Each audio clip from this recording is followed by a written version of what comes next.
welcome to another video.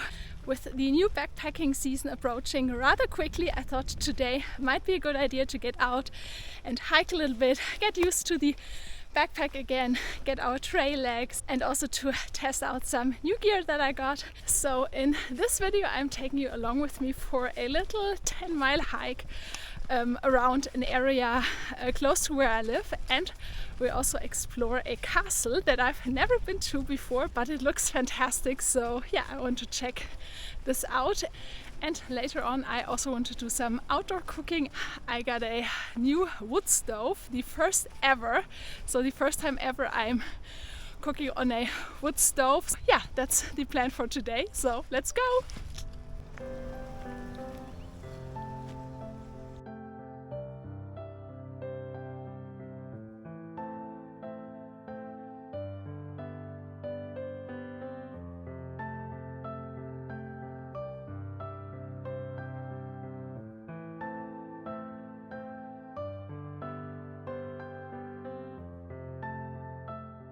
For the first part on today's hike, we're walking downhill from around 800 meters down to I think 500, and then back on the other side basically to go up to the castle. As you probably remember from one of my last videos a few weeks back, this area here, so the area in the south of Germany, south of Stuttgart, is called Schwäbische Alb, and it's basically a plateau, as you can see here, made from limestone. So it was basically millions of years ago when this was all covered with water. The mountain range, the Schwäbische Alb, was built by just sediments from the ocean that kept building up. It's quite a big area south of Stuttgart, and we are almost at the northern end of it. That's basically the end of it, and after that it just goes down into a much flatter area, the metropolitan area around Stuttgart. The plateau, the area, is around 700 to 1000 meters above sea level. And because it's made from limestone, obviously it suffers from erosion, and there are a lot of caves, really deep, long caves even. That's one of the characteristic features of this area. And there are also a lot of castles, or ruins of old castles, that date back from medieval times. That's a little fun fact about the area.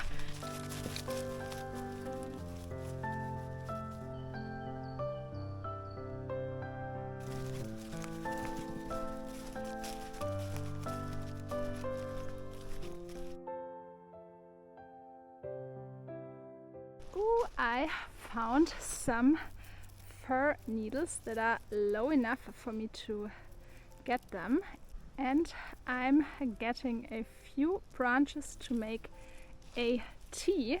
Ooh, this is my tea for later.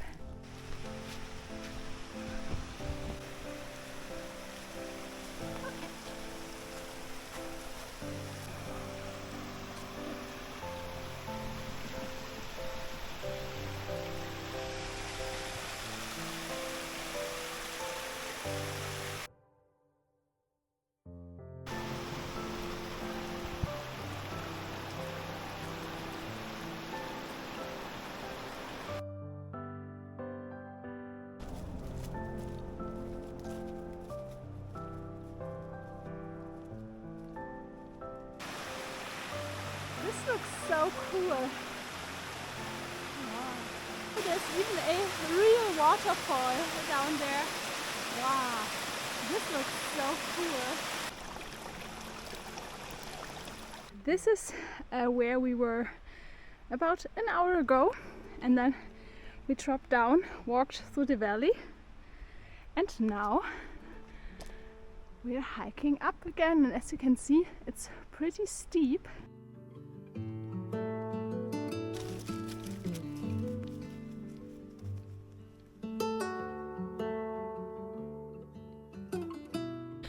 Almost feels like spring already.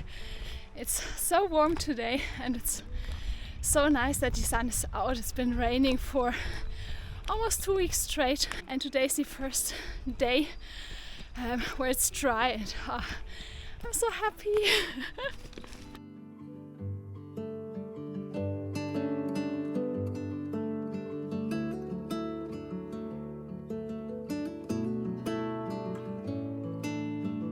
We've made it! Wow, look at those views. This is incredible.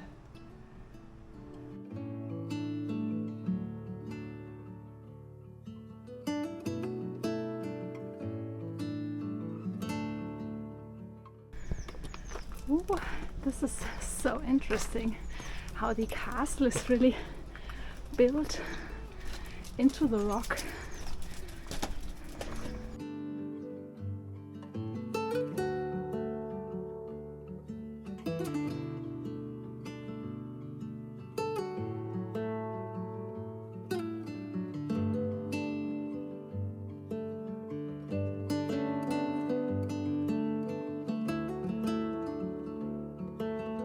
Really well preserved. Look at that.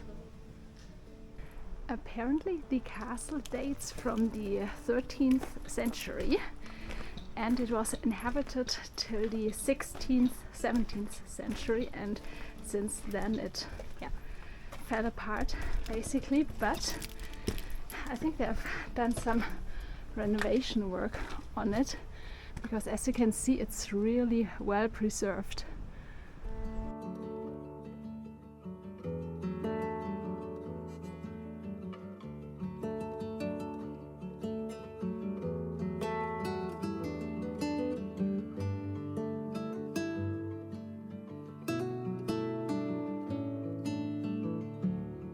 This was so nice to see the castle. I'm so impressed, and the views were incredible, especially now that the sun is out, and it's really a perfect day. We have covered 6 to 7 miles I think now, and it's time for a late lunch, so I'm going to go back into the forest and find myself a little spot.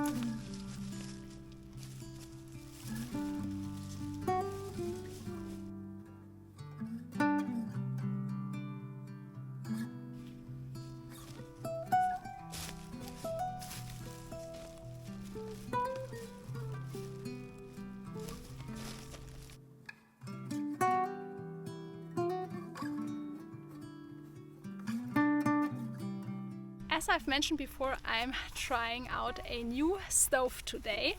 It's the Fortress wooden stove from Firemaple, and just as a disclaimer, I'm not getting paid to do this video, but Firemaple did give me the stove and the pan I'm going to use later for free for me to try out, so just as a little disclaimer.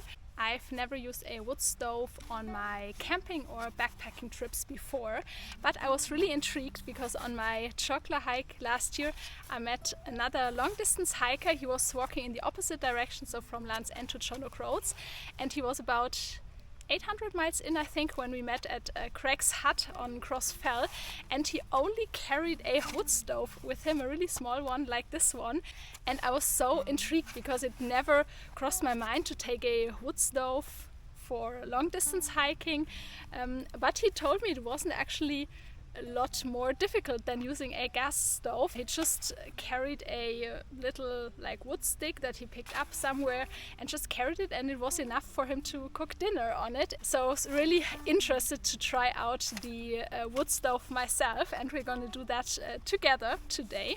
The stove, as you can see, it comes in a really small pouch. It's only a little bit bigger than my hand, and it's made from titanium, and it's really lightweight. I think the whole thing weighs just under 250 grams. I'm really excited to try this and see if it's maybe something for me to take on a backpacking trip or shorter hikes maybe.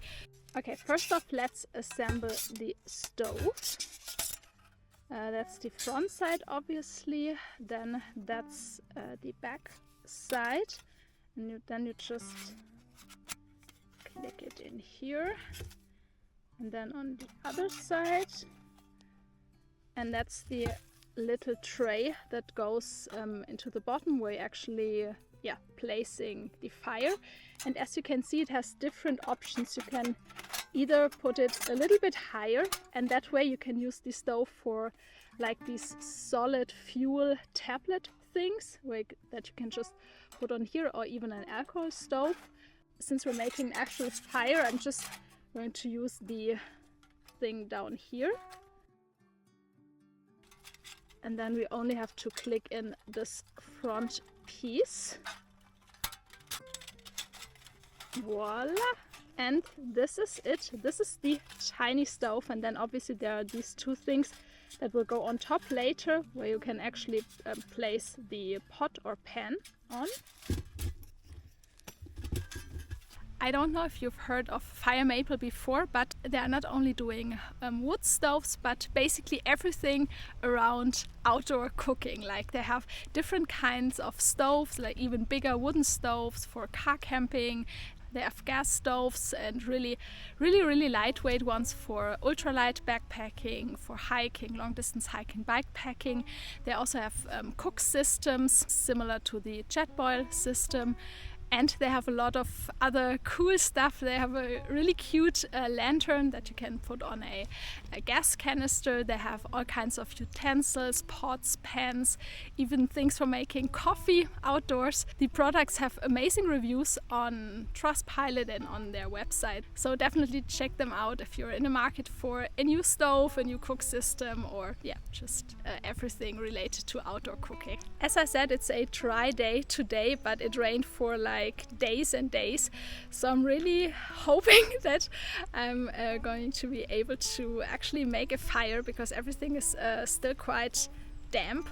For our stove, obviously we need some firewood. I'm going to collect just a few of the dead wood. You want to make sure to have like really small tinder things like dry grass, dry leaves, and because I knew that it would be quite wet, I already picked up a little bit of dry grass on my walks with Otto over the past few days and tried it at home. And I also have a little bit of birch tree bark, which is great as a tinder to basically start the fire. So this is basically the first thing that we're using, and I'm also going to look around for some drier leaves, and then I'm also collecting a little bit of wood, like these smaller branches, and also a little bit bigger branches like these ones here. Then I also found these. They are pine wood, and oftentimes they're really rich in resin. I can already see it here, which is also great for fire because it burns really well. So I'm gonna cut that and just split it to make smaller pieces.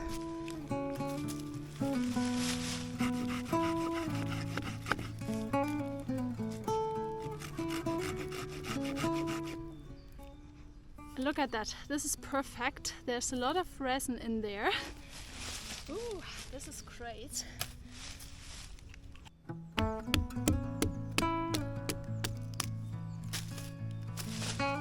Ooh, this is perfect. Look at that. We're really lucky.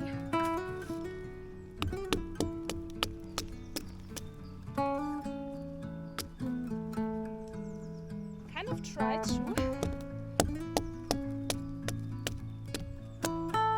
Okay, this is what I got for tinder. Some birch bark, dried leaves and dry grass. Then we have really small sticks to go on first. bigger ones and bigger ones, and then these are probably a bit too long. I'm really nervous now because my scout and summer camp days are long gone, and I didn't make a fire like this way without using anything else in a really long time, so this could go wrong maybe. So I don't know if it works, but I just wanted to try. Obviously you can also use the wood stove with just a cotton ball and Vaseline as a fire starter, and then just put on some branches, a little bit of wood that you find. So yeah, no need to do all that what I just did, but I was in the mood to try something new and something that I didn't do in a long time. So yeah, let's see how this goes. And obviously you always want to make sure to leave no trace when making a fire. So it's really important to use the stove on something that can't catch fire, like sand or stones. And because I knew I was in a forest today, I brought this. These are basically mats that are really hard or impossible to catch fire, and I'm just going to put my stove on here. Okay, I'm using the birch bark, and I'm just doing, it's not really shavings, but just creating more of a surface area. I'm just going to loosen up the bark a little bit so that there are basically really tiny pieces that will catch fire more easily.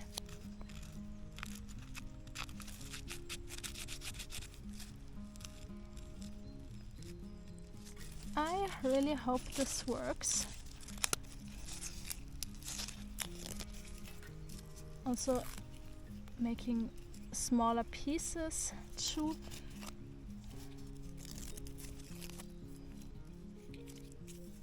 Obviously you can do that with just a lighter too, and I also have one in case I don't succeed.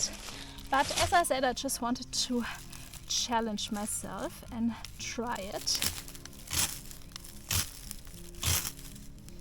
Ooh, wow, this was very unexpected. Wow. Just going to put this in here and then putting my other birch on top. Oh wow, I'm seriously surprised. I didn't think it would catch fire that easily, but that's great. Wow, I'm speechless. I didn't expect that it would work this easily, to be honest. I thought I would be here like trying this for half an hour.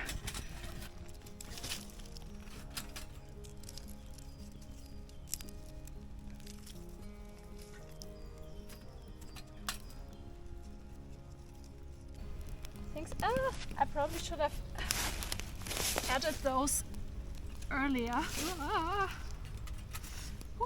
Okay, it's always impossible to put them now, so definitely do that before setting it up. I should have thought of that. Okay, it works, but definitely do it before setting up the stove. Okay, I'm going to put it here, and I'm really curious to know how long it takes for the water to boil. This is about 600 milliliters, and I'm just going to start the timer. It's almost boiling. It took about 8 minutes, I think. Yeah, 8 minutes. So yeah, I'm going to have my tea. I think these sticks I put in first were definitely a bit too big, and I think I overstuffed it a little, so definitely go really small. And now for my lunch. I also got this pan. As you can see, the handle is collapsible, and I also got this from Firemaple. It's a non-stick aluminum pan. So let's try it and see if it works with the stove. I brought some veggie sausages and a bell pepper and an onion. So I'm just going to start with that. Obviously, as always, leaving no trace.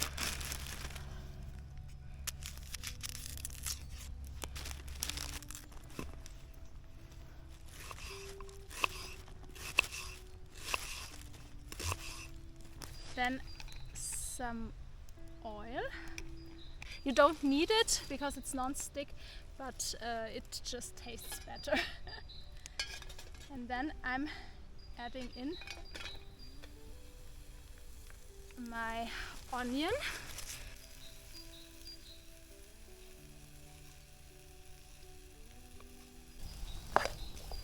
It works really, really well. It's not sticking at all. Next up, I'm adding in my vegan sausage.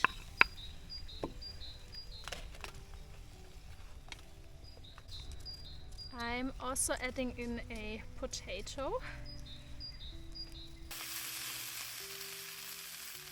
And lastly, I'm going to add in my bell peppers.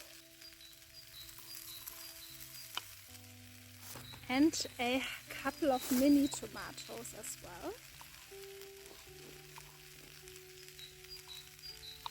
I brought a little bit of tomato paste and chili sauce and a bit of spices and salt.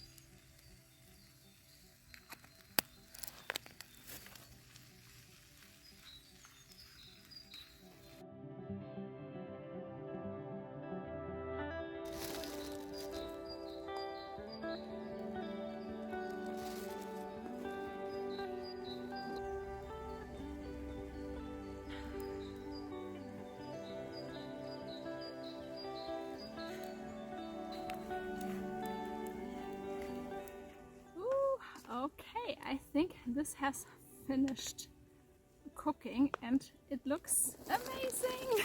And the pan really is non-stick, even though there was a lot of heat from the wood stove, but as you can see, nothing is sticking to the pan. Okay, now a taste test. Ooh.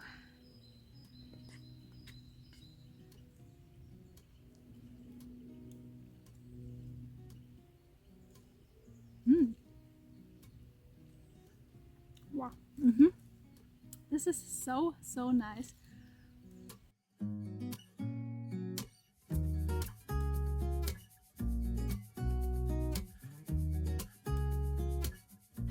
We've made it, and I actually managed to cook something and start my first fire from scratch in years, maybe 10-15 years. I'm really happy to try out new things. Now for a bit of a conclusion about the stove.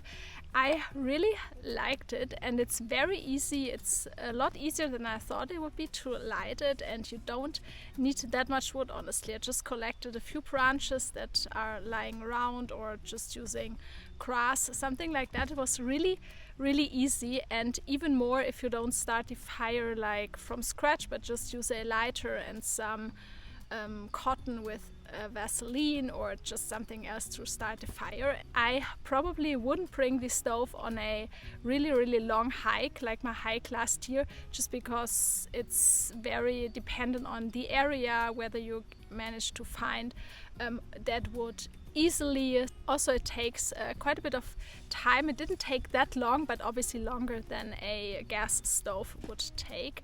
But that being said, it also has its pros, obviously.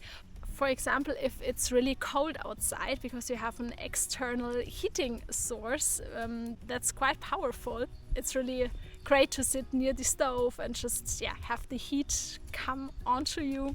It's a lot more cozy and comfy, having this real campfire feeling instead of a gas stove, which is obviously not the same, and it's really nice. So I definitely think I would take the stove for shorter backpacking trips, especially if I'm in woodland areas where it's really like this one, where it's really easy to find little branches, bigger branches. So I could really see myself using that for either overnight trips. Obviously that would be perfect for that, because you can just, if you're set up, you can just just leave it on and just put a little bit of wood in here and there and just keep the fire going, which is really, really nice. Or also, as I said, for shorter trips where it's not that much about the weight that I'm carrying, because it's a bit heavier than my, depending on the size of the gas canister, but still it's a little bit heavier than a gas stove with the gas canister. It's been a bit chaotic because obviously I still have a lot of learning to do on how to keep the fire going like properly, because I think in the beginning I overstuffed it and the fire just came out and it burned really quickly instead of just slowly putting in more wood. So definitely got a bit more learning to do on that, but I think if you figure it out how it really works to keep it going, it's really easy to maintain. I always want to learn and try new things, so this has been really great. I definitely don't want to sell you anything or convince you to buy something that you don't need, but if you're in the market for a new stove, a wooden stove, or just anything related to outdoor cooking, you can check out Firemaple. They have a lot of great products, and I also got a discount code for you. So with the code Elli10, I'm also going to link it in the description below, you get 10% off anything on their site. So if you need something, just go check them out. Thank you so much to Firemaple for gifting me the stove and the pan. I'm really, really happy that I got to try this out. This is it for today's video. I'm going to finish my lunch and then just have a little time relaxing here, and then we are going to walk back before the sunset and it gets dark. Thank you so much for watching. I hope you liked this video. If you have any experiences using a wooden stove, let me know in the comments. I'm always interested to learn what other people use for cooking outside. If you like this video, make sure to give it a thumbs up and subscribe to this channel so that you don't miss any new videos, and then we'll see you next time. Bye!